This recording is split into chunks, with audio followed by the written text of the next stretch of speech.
Welcome back to our discussion about managing office needs as feds return to the office, yet many continue to telework, sponsored by Overstock Government on Federal News Network.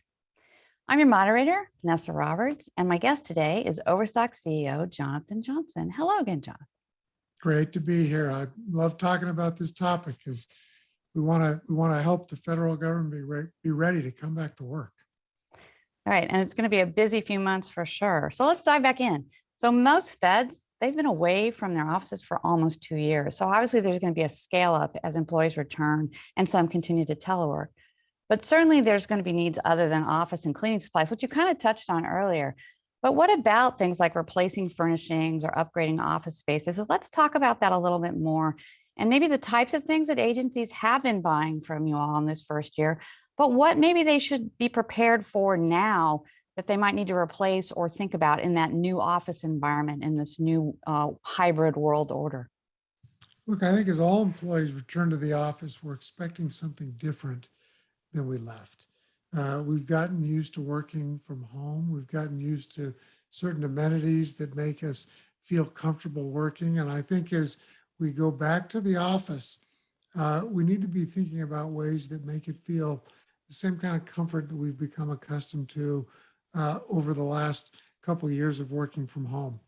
As we've seen some agencies return to the office, the products that are being purchased the most are things like chairs and desks as people upgrade, of course, printer cartridges and paper, computer monitors and headsets. I think people have become used to, quiet working environments and headsets. But the other thing that I think we are seeing that I think is most telling in how offices are changing is we've seen a lot of purchases around wall art and rugs. I think the sterile office place of the pre-pandemic, and when I say sterile, I don't necessarily mean germ-free. I just mean kind of, cut and paste is going away, and people want something more homey. So it's not surprising to us that we've seen an uptick in wall art and rugs and sofas, things that make the working environment feel a little bit closer to the home working environment that we've had for so long now. Do you think also that, along those same lines that agencies are thinking about different ways that their employees are going to interact in those environments, right? Than rather maybe being in cubicles or offices, that maybe they're rethinking some of those collaboration spaces. Do you think that's driving some of it? Yeah, there's definitely a rethinking of the configuration of the office. The cubicle that became so popular with a few people in offices and everyone in cubes, I think is being replaced by, shared workspaces, open workspaces, collaboration spaces with comfortable chairs and sofas, surrounding a computer screen that people can look at. People want to work in a way that is more collaborative and where they connect. We're really coming back to the office to connect more than we're coming back because the boss says so.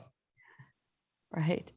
I also think it's just a different way of thinking for the federal government. Like if you've been in many federal agencies, while some have been evolving and thinking of that future of work, they haven't redesigned or really thought about those collaboration spaces, I don't think in quite the same ways as maybe out in the private sector.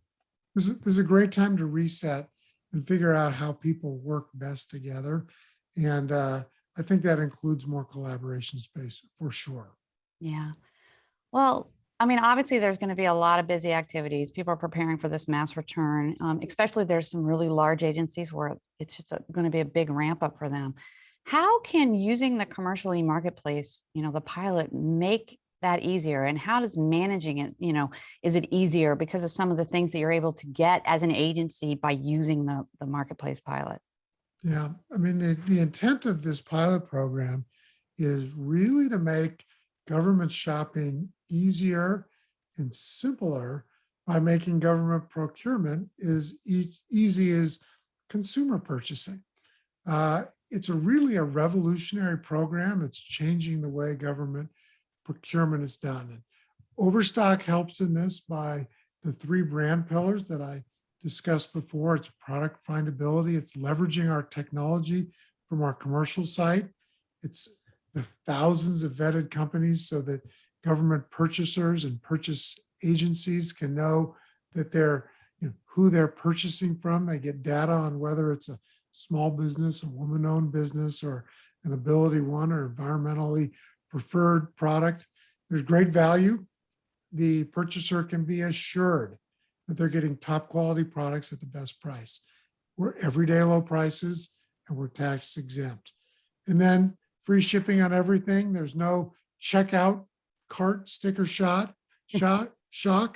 And we're going to give you lots of data. You can know what you've bought, who you've bought it from, whether you're meeting the quotas you need. I think the benefit to the government purchase card holders are lots. They can buy with confidence. They've got access to a secure, government exclusive e-marketplace portal. Their specialized curated catalog helps the government purchase card holders with great products in a variety of categories: office supplies, PP&E, IT peripherals, janitorial and cleaning, and of course, furniture and things to make the office more collaborative. All this with ensured competition on a wide selection of products. So, I think there's a lot of benefits to this program. The best benefit is it's easy to use. You cut through government red tape by purchasing on the Overstock government site.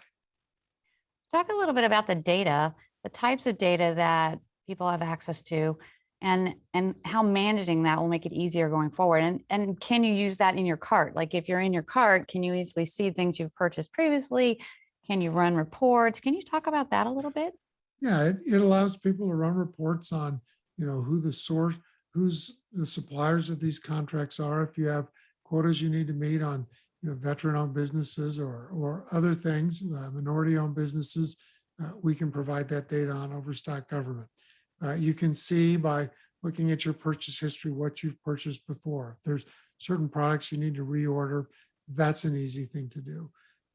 It allows people in the agency to put product not just in their own cart, but in an agency cart so that the procurement officer can make all the purchases at once. So if there's things you want, instead of providing a bunch of information to your procurement officer, leave it in your cart, let them make the purchase for you. You can let them know it's there and ready to go. So lots of data, really easy to use. It feels like the online shopping that you do when you're making purchases for yourself at home. It's just now purchases at work at your government agency. Yeah, I think that idea that there's an expectation everywhere we go that we're going to have the same kind of online experiences, right? When we're making purchases. And why would that be any different if you're in the government, right? If you're in an agency, you would expect that you can also make those purchases the same way. And, so I do now you're assured you can, because you're doing it with, Overstock government is one of 3 companies that's part of this e-marketplace pilot. And so far, the data we've given the government is data they really like. Mm-hmm.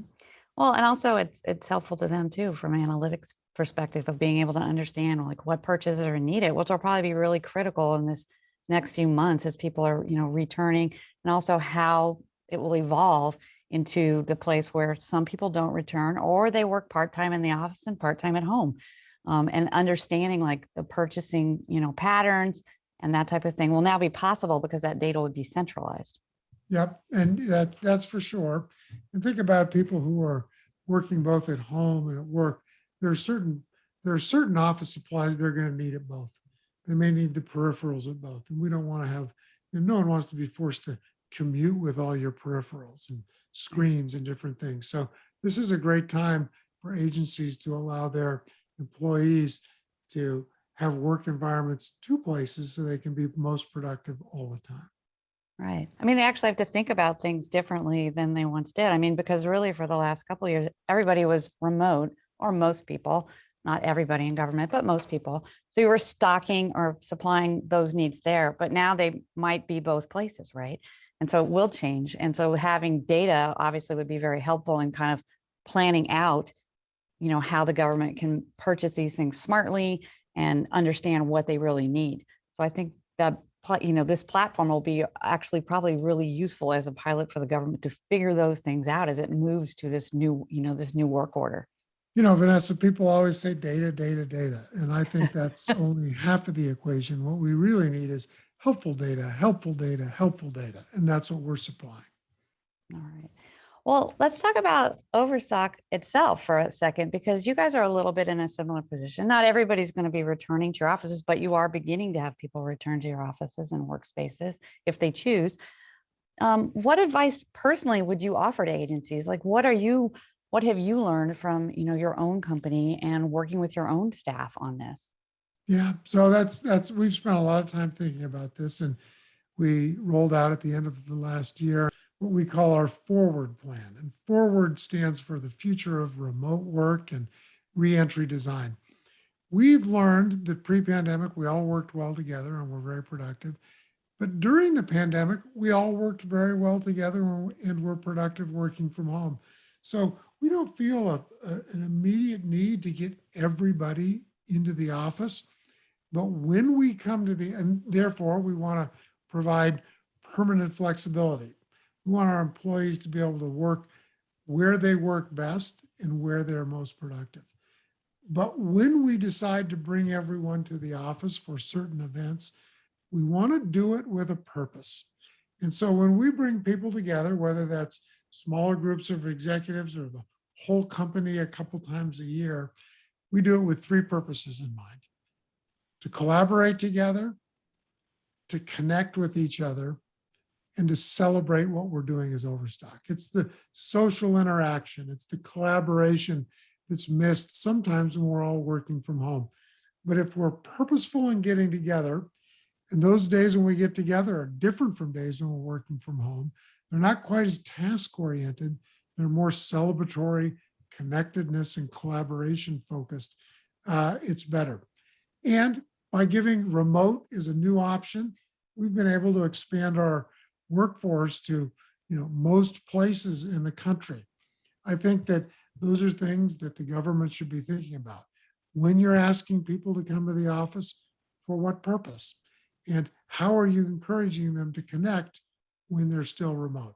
These are things that we've worked on and we've tried to implement and include in our forward plan to make sure that it meets all of our employees' needs. Yeah, I think that is going to be a huge piece for the government to try to figure out, right? And I think it's interesting that that's advice that you're offering, because I think thinking about how people connect is going to be different when they're either mostly at home or part and part, right? You have to figure that out. Like, how do you collaborate? And I think the idea that there is more collaboration going on is great. Well, I just want to thank you so much for sharing your insights with us today, especially on how the government can ease their return to the office space. So thank you so much, Jonathan. Vanessa, thank you. And Overstock Government loves our partnership with the network and all that you do. Thanks a lot. Thank you. Well, I'm your moderator, Vanessa Roberts. You've been listening to Federal News Network. For more on our discussion with Overstock CEO Jonathan Johnson and about the company's participation in the commercial e-marketplace, visit federalnewsnetwork.com and search Overstock.